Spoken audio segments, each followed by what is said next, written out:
Hey, what's up, guys? It's Bakes here, and thank you for joining me for this episode of my random horror reviews. Now, it actually wasn't that long ago on my channel. I went back and rewatched the original Prom Night for a review. And I spoke about how in that episode, leading up to rewatching the movie, I actually wasn't a massive fan of the original Prom Night. But rewatching it that time around, it grew on me majorly, and I was actually trying to find a movie to sort of continue that formula. So I ended up picking one from the exact same year, 1980, another slasher starring Jamie Lee Curtis.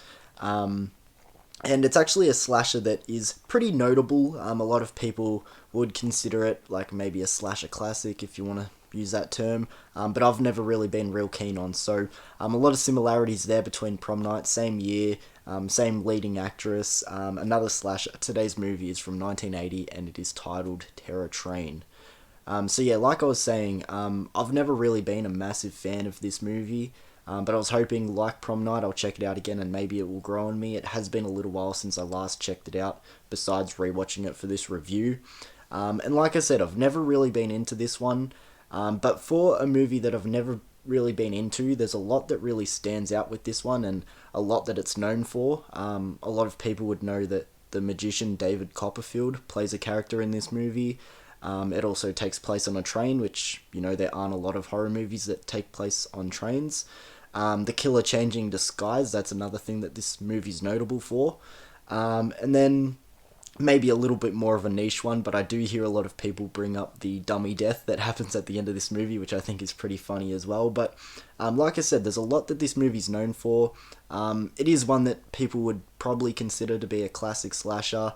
But as I said, it's never really been high on the totem pole for me when it comes to 80s slashers. So before we get into my thoughts of this movie, let's quickly go into the plot for this one. So the movie opens at this, I guess it's like a college party. Everyone there is studying to be doctors and whatever.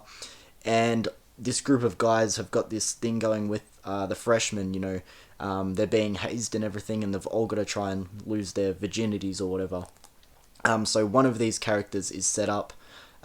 He's having this prank done on him and he doesn't know. He's being sent up into one of the rooms to hook up with Jamie Lee Curtis's character. And now, to be fair, she's not fully in on the prank. She thinks he's just going to come in and, be embarrassed or whatever. But what's actually set up is because they're doctors, someone's got their hands on a corpse and they've put the corpse in the bed in Jamie Lee's place. She's in this black room, calling him in and whatever. The lights turn on, the corpse is in the bed, he freaks out, and he ends up getting accidentally hurt. Speaking of getting accidentally hurt, while he's walking into the rooms, there's all these like traffic lights flashing in the dark, and I was about to have an epileptic fit. I swear to God, it was fucking driving me crazy. I don't know how anyone can sit through that. But anyway, he ends up getting injured. He doesn't die, but he's sent away to a hospital or whatever.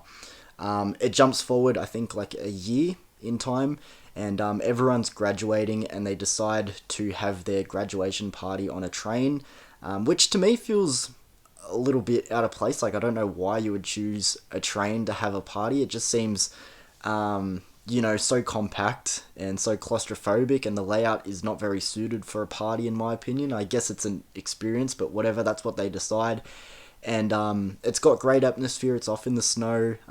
Like I said, they're in this isolated train, and now a killer is on board, who is changing his disguise and picking off those who were involved in this prank. So I'll leave the plot there and let's move on to my thoughts of 1980s Terror Train. So to not beat around the bush with my thoughts on this one, unfortunately this wasn't one to grow on me upon rewatch like I was hoping it would be, with Prom Night being the latest example. Though I will say the opening I thought was pretty neat, like I said in the plot description with the whole prank gone wrong setup, I thought that was pretty entertaining. Like I said, even though all through the dormitory they had the fucking flashing traffic lights or whatever, that was like dead set blinding me. I had to like watch through my fingers, it was hurting my eyes.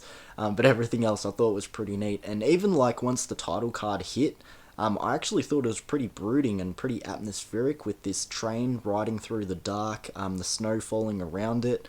I thought it was actually really cool, the score, the bright red title card and credits. I really dug all of that. And then even from there, it doesn't instantly drop off either, because, like I was saying, the cold atmosphere is actually very good, and I feel like really underrated for this movie. Like, the environment of the train, and the cold air around, like, it really immerses you in it, and I thought that could be a lot of fun, and it was really cool and everything. An added bonus that once when the ball starts getting rolling on the train and whatever, the first person killed is literally the most annoying character, so that's a good start. And then the cherry on top, the second person killed was probably the worst actor, so 2 from 2 with the first kills there. But then from there on, though, nothing really grabs me, if I'm being honest.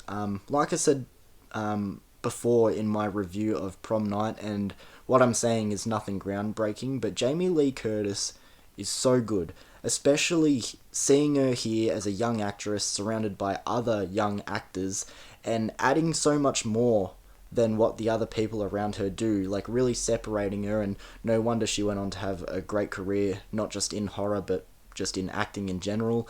Like I said, I know I'm saying nothing groundbreaking there, but she really is a good actress, but I also feel like at the same time she is a little bit wasted in this movie. She just is a character that's sort of ducking in and out. Her character's not really given much to do. In general, I don't feel like there's many interesting characters in this movie, but a star like Jamie Lee Curtis, I do feel like in this one she still is a little bit wasted, no matter how good of a performance she does in the minimal screen time she has here. Moving on and breaking down some of the talking points that this movie's probably more well known for, I guess I'll start with David Copperfield, who, at least in my opinion, doesn't add too much to the movie besides the fact you can sit there and go, hey, that's the magician David Copperfield. Because, like I said, I don't really feel like he adds much more. Maybe his character is slightly more interesting than some of the others, but at the end of the day, it just sort of feels like a name thrown into this movie. The killer swapping their mask and their disguise, I think, is actually kind of cool and fairly interesting, but it's not done as interesting as it probably sounds like it would be. If you haven't seen this movie before, it probably sounds like you'd be guessing constantly, who's the killer, because they could be anyone, because they're wearing a disguise and swapping their costume and whatever, and it feels like you would constantly be on your toes with suspense and, not knowing who it is. But for the most part, you kind of do know when someone is the killer behind the mask, because the killer always dons the costume of the person that he just previously killed. So when you see that costume again, you can go, yeah, that's the killer. And even when it's not directly shown that that's what he's doing at some points in the movie, it's still clear when the killer is behind a new mask. They make it very obvious with sort of the sound and score and camera angles and everything like that. You're never sort of in the dark of who is the killer now behind the mask and that sort of thing. But on that note of the killer, the mystery behind this one of who is doing the murders is actually not too bad. I think it's actually fairly obvious on paper who is the killer. But how they go about doing their business and staying unnoticed by the other characters, I think, is actually fairly cool, and something I will give points towards with this movie. So I might as well start wrapping up this review. Like I said before, my opinions on this one haven't really changed. Maybe slightly higher with a rating compared to the last time I watched this movie, but not by much. The strongest elements for me in this one were the atmosphere. Like I said earlier, I feel like it's actually really underrated, the atmosphere. It feels really cold. It's easy to get immersed in the environment going on in this movie. And continuing on that, I guess the environment and the mystery aren't too bad either, but from then on out, there's not a whole lot else. The characters in this one don't really do much for me. Even having Jamie Lee doing her shit and a name like David Copperfield, it doesn't really add much in my opinion. Even the kills in this one ain't really that good or even memorable, besides what I brought up earlier with the finale and the dummy death that happens there. That one's pretty memorable. It's not close to a bad movie either by any means, but considering it's a slasher from the 80s and a Jamie Lee flick, I don't think this is a top contender in my eyes in either of those categories. So I'm going to give Terror Train from 1980 a 6 out of 10.